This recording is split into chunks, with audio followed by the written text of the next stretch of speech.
तो इसकी पृष्ठभूमि का देख लेते हैं। सामान्य परिचय सबसे पहला देखिए हम मेन बता दे रहे हैं जो 7 से 8 चैप्टर हैं। सबसे पहले क्या है, शिक्षा मनोविज्ञान की पृष्ठभूमि और इतिहास। दूसरा है बाल विकास, अभिवृद्धि एवं विकास। तीसरा चैप्टर रहेगा अधिगम का। अब जैसे अधिगम है तो अधिगम के अंतर्गत जितनी भी समस्त चीजें होंगी सारी आ जाएंगी। परिभाषाएं, विशेषताएं, प्रकृति व स्वरूप, कारक, घटक, विधियां, प्रकार, नियम, सिद्धांत का वर्गीकरण, जितना भी है सारा कुछ आ जाएगा। चौथा चैप्टर रहेगा अभिप्रेरणा।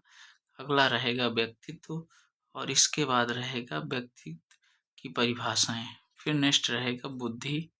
बुद्धि के बाद विविध अधिगमकर्ताओं की समझ।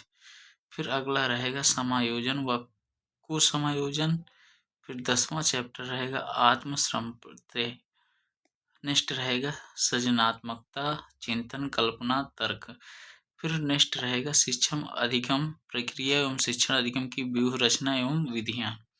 नेक्स्ट रहेगा मनोविज्ञान से संबंधित स्मरणीय तथ्य, शिक्षा मनोविज्ञान शब्दावली, शिक्षा मनोविज्ञान की पृष्ठभूमि व इतिहास। ये है पहला चैप्टर। तो आइए शुरू करते हैं। सबसे अच्छी बात यह है कि पहला चैप्टर हम लोग शुरू करने जा रहे हैं। अगर आपने अभी तक चैनल को सब्सक्राइब नहीं किया है तो कर लें, ठीक है। ये बहुत ऑथेंटिक बुक है और इसके माध्यम से जितनी भी सारी एग्जाम की तैयारी हम लोग करने जा रहे हैं वो अधिकतर यह बुक उपयोगी है। इसको कैसे, जब आप सारी वीडियो देख ले जाएंगे तो देखिए इसमें टोटल 289 चैप्टर हैं, मतलब 289 पेजेज हैं। तो पूरे सभी पेजों को हम लोग अध्ययन करते हुए चलेंगे। टोटल 15 चैप्टर हैं। तो चलिए आइए शुरू करते हैं।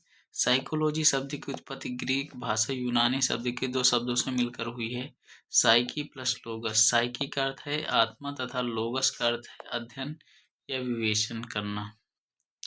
साइकोलॉजी अंग्रेजी भाषा का शब्द है, हिंदी रूपांतरण मनोविज्ञान होता है।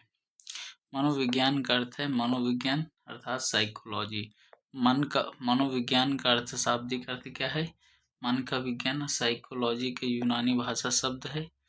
और साइकी धन लोगस, साइकी का अर्थ हो जाएगा आत्मा, लोगस का अर्थ हो जाएगा अध्ययन, और दोनों का अर्थ हो जाएगा आत्मा का अध्ययन। केलर ने अरस्तु को आदि मनोविज्ञान का जनक माना है। गैरेट के अनुसार इस प्रकार साइकी का अर्थ आत्मा होता है। मनोविज्ञान आत्मा का अध्ययन करने वाला विज्ञान है। पोम्पोलॉजी के अनुसार साइकी का शाब्दिक अर्थ मन व मस्तिष्क होता है।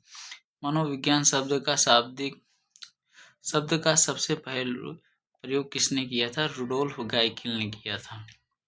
इन्होंने अपनी पुस्तक साइकोलॉजिया में 1590 में किया था। साइकोलॉजिया को मनोविज्ञान का प्रथम ग्रंथ या पुस्तक कहा जाता है। एक लंबे समय तक दर्शन शास्त्र की मनोदर्शन शाखा के अंतर्गत मनोविज्ञान अध्ययन किया जाता है, इसलिए दर्शन शास्त्र को मनोविज्ञान की जननी भी कहा जाता है। नेक्स्ट है वर्ष 1880 में विलियम जेम्स अमेरिका ने मनोविज्ञान को एक पृथक विषय के रूप में दर्शन शास्त्र से अलग किया, इसलिए विलियम जेम्स को आधुनिक मनोविज्ञान का जनक कहा जाता है।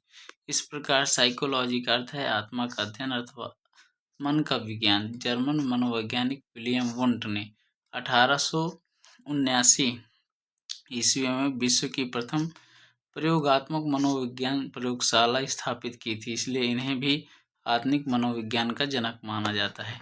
मनोविज्ञान का गर्भकाल लगभग 2000 वर्ष माना जाता है। मनोविज्ञान का बंजर काल 1890 से 1905 ईस्वी तक, स्वर्णिम काल 1879 से 1890 ईस्वी 11 वर्ष तक माना जाता है। आधुनिक मनोविज्ञान के अनुसार मनोविज्ञान एक विज्ञान है जो क्रमबद्ध रूप से प्रेषणीय व्यवहार का अध्ययन करता है तथा प्राणी के भीतर की मानसिक एवं दैहिक प्रक्रियाओं या चिंतन, भाव या घटनाओं से उनका संबंध जोड़कर अध्ययन करता है। निष्कर्षतः यह कहा जाता है कि आधुनिक समय में मनोविज्ञान का अर्थ एक ऐसे विज्ञान से है जिसमें व्यवहार एवं मानसिक प्रक्रियाओं दोनों का अध्ययन किया जाता है। मॉर्गन, किंग, विश तथा स्कोपलर के अनुसार मनोविज्ञान मानव व्यवहार तथा पशु व्यवहार का अध्ययन का विज्ञान है। मनोविज्ञान के विकास क्रम को 4 चरणों में विभाजित किया जाता है। कौन कौन से चरण है? आत्मा का विज्ञान, मन व मस्तिष्क का विज्ञान, चेतना का विज्ञान और व्यवहार का विज्ञान। आत्मा का विज्ञान। सर्वप्रथम मनोविज्ञान को आत्मा के अध्ययन के विषय के रूप में परिभाषित किया गया है, जो कि लगभग 16वीं शताब्दी तक प्रचलित रहा है। नेक्स्ट है दूसरा चैप्टर।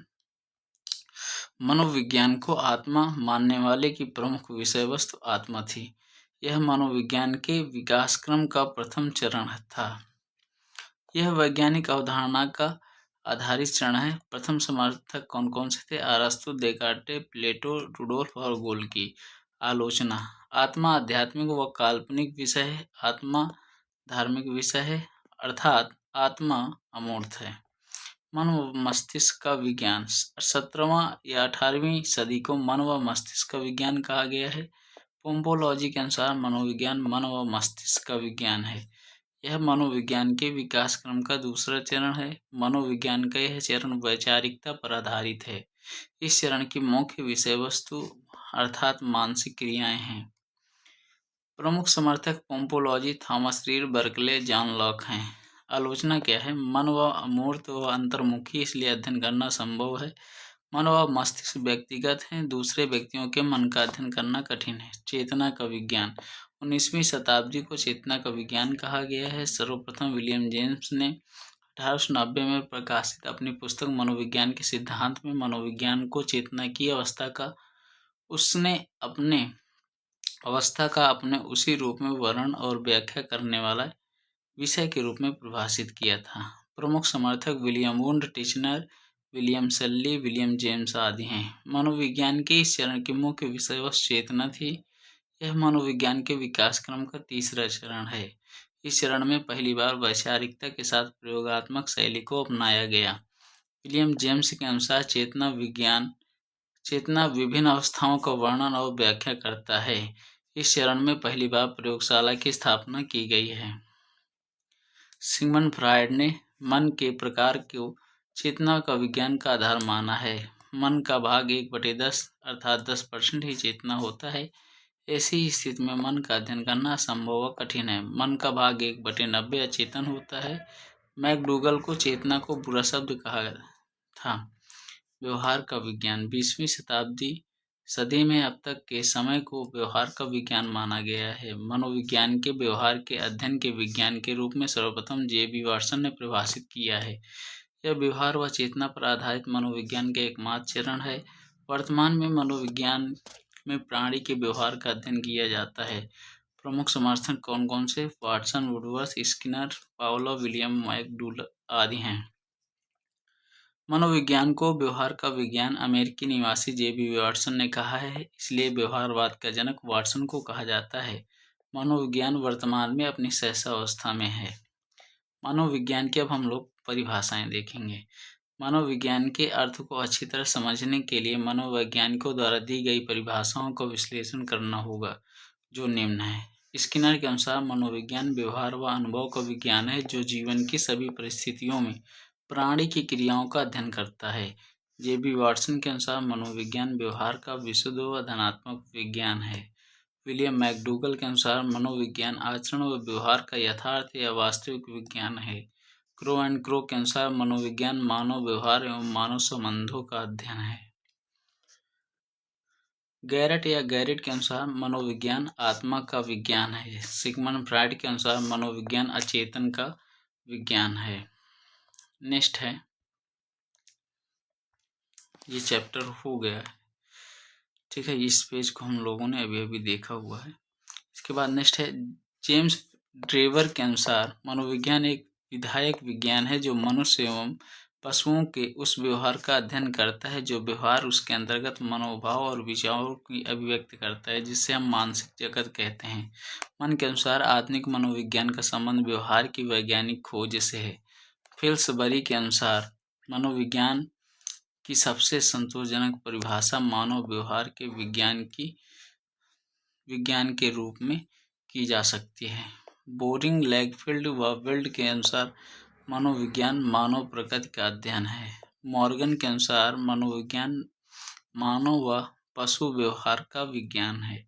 गैरिसन तथा अन्य के अनुसार मनोविज्ञान का संबंध प्रेक्षित मानव व्यवहार से है। क्रो एंड क्रो के अनुसार मनोविज्ञान मानव व्यवहार और मानव संबंधों का अध्ययन है।